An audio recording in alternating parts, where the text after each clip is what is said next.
한 줄 컨셉은 남들과 차별화될 수 있는 자신만의 독특한 이미지, 독창적인 이미지, 심플한 이미지를 말합니다. 그래서 인생에 있어서 목표를 향해 나아가는 데 있어서 좌표를 설정하는 행위라고 저는 생각을 합니다. 사람들은 누구나 목표나 꿈을 가지고 있죠.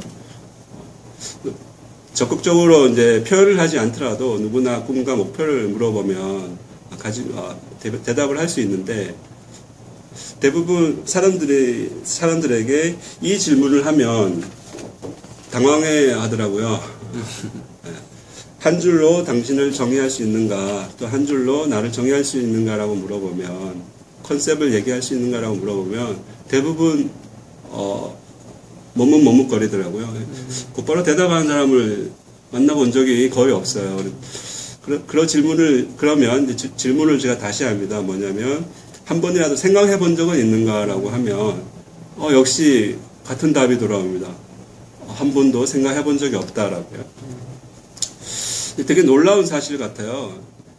나를 정리하고 나의 컨셉을 정립하는 일이 인생에서 명확하게 중요한 일임에도 불구하고 그 과정을 생략하거나 또는 스킵하는 것 같습니다. 목표라는 것은 생각을 하지만 그 한 컨셉에 대해서는 생각하지 않는 것 같아요.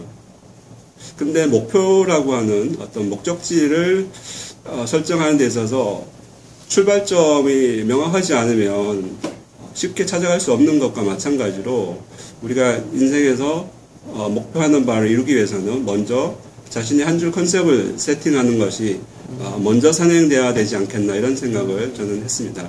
네.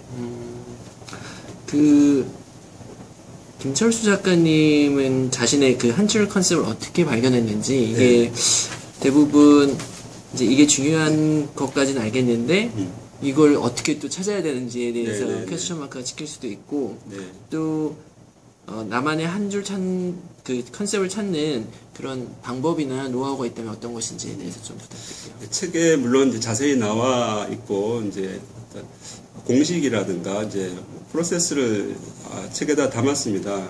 근데 결국 심플하게 말씀드리면, 나 스스로를 해체하고 다시 재조합하는 이런 과정이라고 볼 수 있을 것 같아요.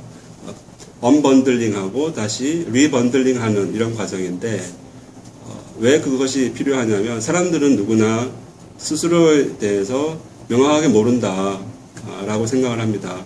그리고 자신 스스로조차도 전체적인 나의 모습 또는 부분적인 나의 모습으로 나의 가능성이나 나의 컨셉 정의를 하는 경우가 많습니다.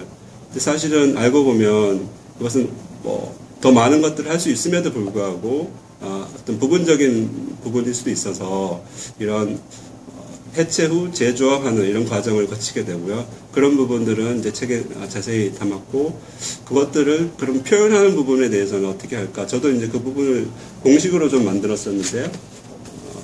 나를 주어로 하고, 그 다음에 행위 동사와 이미지 보호라고 하는 이렇게 심플한 과정을 프로세스를 좀 만들어서 책에다 담았습니다. 이 부분들은 제가 실제로 해서 직접 만든 프로세스라고 볼 수 있을 것 같습니다.